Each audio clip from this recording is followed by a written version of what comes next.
discuss the methodology of the getting electricity indicator, and let us see what is measured by the indicator, what its scope is, and what are the main findings of the Doing Business 2019, as well as the results for Azerbaijan and the good practices implemented in the area of getting electricity.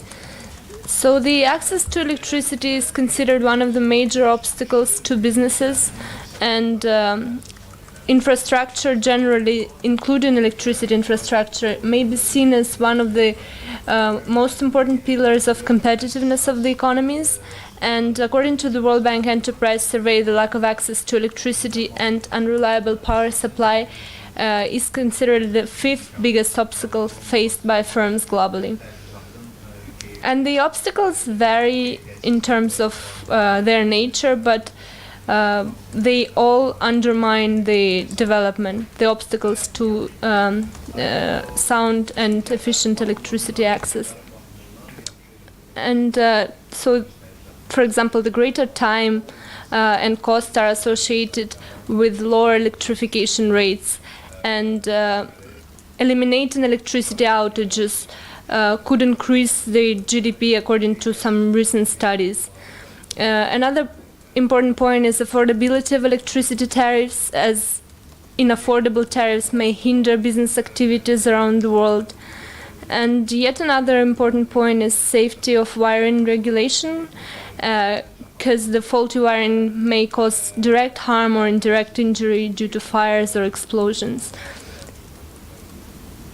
And now let us see the scope of the indicator itself.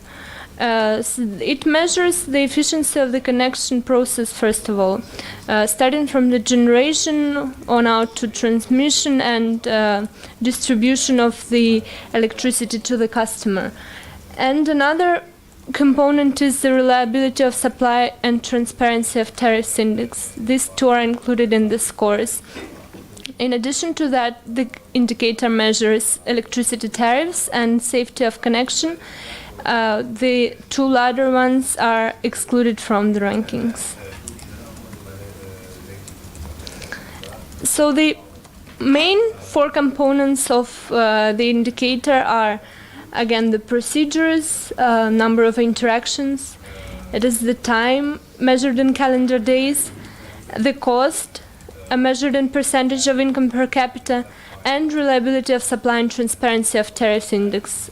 The price of electricity, as I mentioned earlier, is not included in the ranking, and it is collected, and information is collected for research purposes. The assumptions that we use for our case study are as follows. In terms of the warehouse, we assume that it's owned by a local entrepreneur. It's located in the area where similar warehouses are located, and there are no physical constraints like railway or anything like that that could prevent the electricity connection. And this warehouse is a new construction, and it's been connected to electricity for the first time, and it's going to be used for storage of goods. In terms of electricity connection, we assume that it is a new connection, 3-phase, 4-wire Y connection, and the subscribed capacity is 140 kilovolt ampere, and the length of the cables will be 150 meters. Our connection will require to cross a road, and the road is 10 meters wide. We assume that the connection does not involve work to install the internal electrical wiring. It has already been completed up to the meter point. A warehouse will have a monthly electricity consumption of 26,880 kilowatt hours. And let us look into the details of the reliability of supply and transparency of tariff index. There are following components that are included in the index, among which is the financial deterrent mechanisms that are aimed at limiting power outages. We evaluate whether a country has those mechanisms in place or not. Another component is the mechanisms for reporting outages and restoring service, so the SCADA system, whether the country uses automated tools, not only SCADA, OMS or others. Another component would be regulatory monitoring, whether there is an independent regulator that monitors power outages. And yet another component is the reliability of electricity supply, which is measured by SAIDI and SAIFI, the average duration and average frequency of outages per customer per year. And yet one more component is the communication of tariffs and tariff changes, how transparent this process is. Our contributors, the information that we collect from our contributors, our contributor database includes the experts such as distribution utilities, regulatory bodies, experienced electrical contracting firms, electrical engineers, licensed construction firms that are involved at various stages of getting electricity process. And all the information can be found on our website regarding contributors for each country. And now let us look at the details of the findings of the Doing Business report, latest Doing Business report on getting electricity. As you can see, again, the top performers on getting electricity indicator come from various regions, and the leading country is United Arab Emirates. It has a score of 100, and it has two procedures. It takes 10 days to establish the new electricity connection. It does not incur any cost, and the reliability of supply and transparency of tariffs is the maximum score in this country. And as you can see, Azerbaijan, in terms of its ranking, it's ranked number 74. Number of procedures is 7, and time is 41 days. The cost constitutes 140.4% of GNI per capita. And on the reliability of supply and transparency of tariffs, the country scores 7 out of 8 points. And in terms of the time to get an electricity connection, it has been steadily declining across the region, across the regions. This is the common trend that we can observe. In Azerbaijan, currently it takes 41 days, and as you can see, it is well within and well below the average for Europe and Central Asia. In terms of power outages, lower income economies tend to have more power outages, and on this map you can see the darker areas are those countries which have large number of power outages. And in Azerbaijan, the average duration of power outages per customer per year is 0.9, and the safe index is 1, which gives the country the maximum point on the particular sub-index of reliability of supply. And electricity tariffs, which again are not included in the ranking, they are the lowest in MENA and ECA economies, and the average electricity tariff in January 2018, you can see on this map, and how the prices vary. Again, the lightest colors would represent the cheapest electricity prices, and the darkest colors, the more expensive electricity tariffs. This year, it was a record number of economies that implemented reforms in the getting electricity indicator, a total of 26 countries. And Sub-Saharan Africa and East Asia and Pacific are the regions with the most reformers. In Europe and Central Asia, there were 3 countries that reformed, and Azerbaijan was one of them. Azerbaijan improved the reliability of power supply by investing in grid infrastructure and establishing a national regulator to monitor power outages. In addition to that, Azerbaijan made getting electricity faster and less costly by establishing a single window. Overall, reformers are overwhelmingly developing economies, and as you can see, in terms of features of the reforms, there were 13 economies that facilitated more reliable power supply and transparency of tariff information. And 10 economies improved process efficiency, and another 8 economies streamlined approval processes, whereas 4 economies reduced the connection costs. And let us just look at a couple of examples of countries that reformed. For instance, Russia made getting electricity easier and faster during the last cycle, and it did so by upgrading single windows for new connection in both Moscow and St. Petersburg. And it also made getting electricity cheaper by reducing the cost to obtain connection to the electric network. As a result, the time reduced and the number of interactions between the customers and the utility also dropped. As, for example, now the application for signing of energy supply contract takes place simultaneously with application for technical conditions, whereas inspection of the meter is done during the external works, which requires only 2 interactions.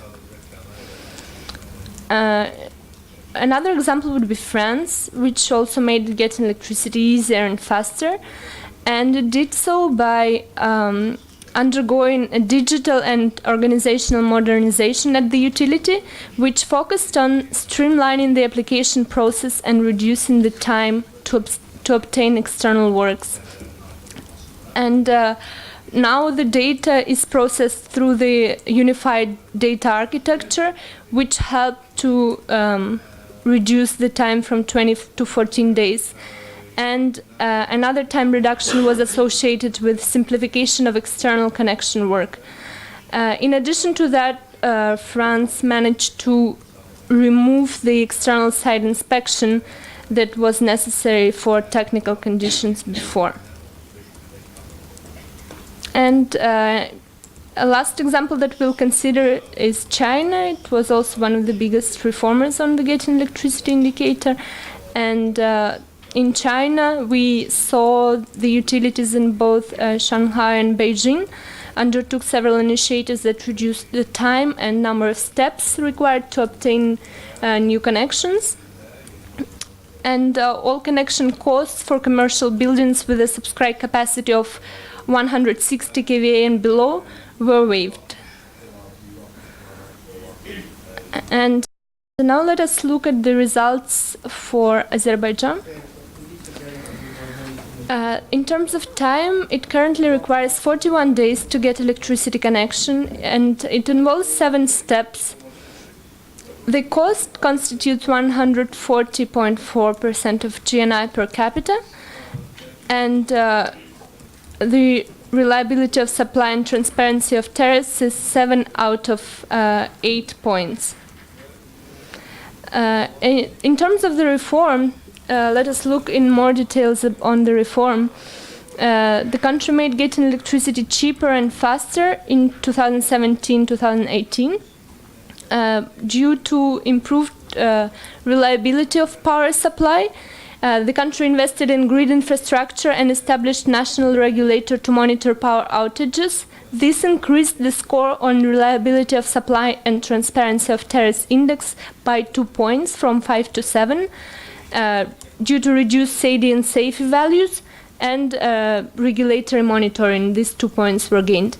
In addition to that, the getting electricity was made faster and less costly due to establishment of a single window. Reduced time for obtaining new electrical connection was from 56 days to 41 days, and customers do not need to obtain the excavation permit anymore, and they are only required to send a notification letter to the local municipality and Ministry of Interior. And in terms of cost, the cost also reduced significantly from 171.8 to 140.4% of income per capita due to abolishment of the fee for completion and approval of design of external connection. And here you can see the list of procedures that are currently recorded for Azerbaijan. There is a total of 7 procedures. And maybe we can quickly go through them. The process starts with submitting an application to a San Communal and receiving technical conditions, which takes place within 12 days. And as of May 2018, there was site inspection that was conducted by Azerishik for preparing technical conditions, and it was taking place during those 12 days of issuance of technical conditions. And then the customer would have to await completion and approval on the design of external connection, which would take 11 days. And then once the customer is ready to do the external work, he or she would submit notification on the commencement of external works. The process of completion of external works would take a week, and the cost would be 9,562 manats. And the external works would be done with the private electrical contractor, according to information that we received during last year. And following external works, there would be external and internal inspections, and based on this inspection, the operation permit would be issued. And final procedure would be to conclude supply agreement with the utility and await final connection. As for the reliability of supply and transparency of tariffs index, as I mentioned earlier, Azerbaijan scores 7 out of 8 points. The maximum points on total duration and frequency of outages per customer per year, due to the reform that was recorded in the latest edition of the Doing Business report. And then mechanisms for monitoring power outages is also maximum points. The same is true for mechanisms for restoring power outages. And then there was the reform, as I mentioned earlier, on introducing regulatory monitoring, which gave the country maximum points on regulatory monitoring subcomponent. In terms of financial deterrence mechanisms aimed at limiting outages, there is 0 points that is scored as of now, and this particular question looks at whether utility either pays compensation to customers or faces fines by the regulator, or both, if outages exceed a certain cap. So basically, we look whether the legislation provides for these financial deterrent mechanisms that will penalize or make the utility pay fines for exceeding power outages. Another component is communication of tariffs and tariff changes, and here the country scores the maximum points. And now let's take a quick look at the good practices. These include globally conversion to smart grids, notification to customers in advance of any planned changes in electricity prices, regulating the electrical profession in order to ensure safety of electrical wiring, transparency of connection costs and processes, as well as transparency of electricity tariffs. And streamlining of approval processes is considered another good international good practice. So there are two types of good practices. First of all, there is the efficiency of connection process, the initiatives that relate to improving procedures or time or cost to get a new electrical connection. So these couple of examples include streamlining the approval process. This was done in United Arab Emirates, where the country managed to simplify the external connection works and meter installation, and now it requires clients to submit an initial application encompassing all the required documentation, so that once the application is submitted, the utility can perform all procedures seamlessly.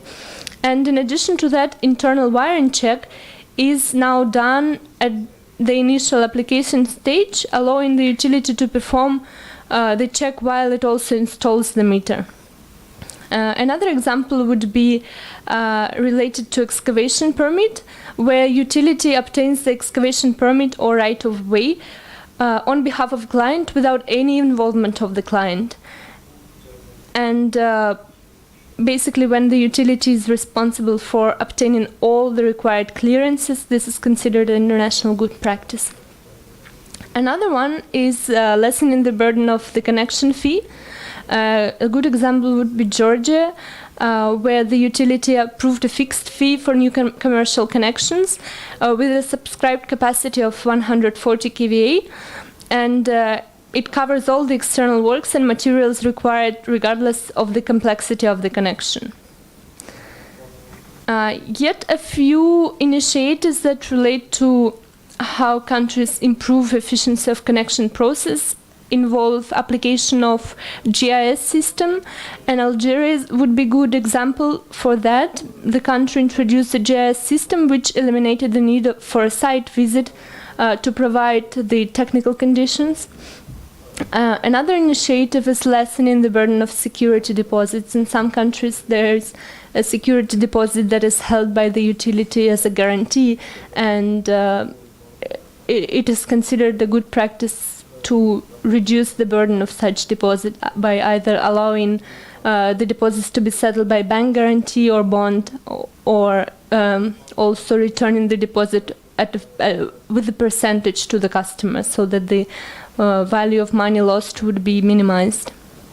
And the last good practice in this particular area of efficiency of connection process would be increasing the transparency of connection costs and processes. And the idea is that the connection costs should be as transparent as possible, so that the customers can contest them when they feel that they're overpaying. And the good examples for that would be Guatemala and Malaysia, where there are fixed connection fees, and it does not matter how complex the project is, there would be fixed connection fees paid by customers. And the utility should post all the necessary information about procedures and paperwork for new connection on their website, in their offices and other public offices, so that the information is available for the customers. And another block of good practices relate to quality of supply and transparency of tariffs. The index of reliability of supply and transparency of tariffs. So here, some countries improved the measuring system average interruption duration and frequency indices by merely starting to compute the average duration and frequency of outages. So, for example, a range of African countries, like including Togo, they began to calculate SAIDI and SAIFI, basically, which allowed countries to become eligible to score on the index. And another good practice related to the index is implementing automated system for outage monitoring and restoration of service. For example, in Paraguay, the utility started to use the SCADA system for monitoring and restoration of power outages, which also increased the score of country on the index. And another good practice would be increasing transparency and accessibility of existing and new tariffs. Again, in Algeria, electricity tariffs and tariffs changes are now communicated through the website and are also published online, which allows country to improve its score on the index. And last but not least, is setting financial deterrence mechanisms to limit outages. For instance, in Brunei, the regulator introduced a new compensation mechanism in 2017, which applied for commercial clients. And this mechanism would work in case of non-planned outages with a duration of 3 hours or more.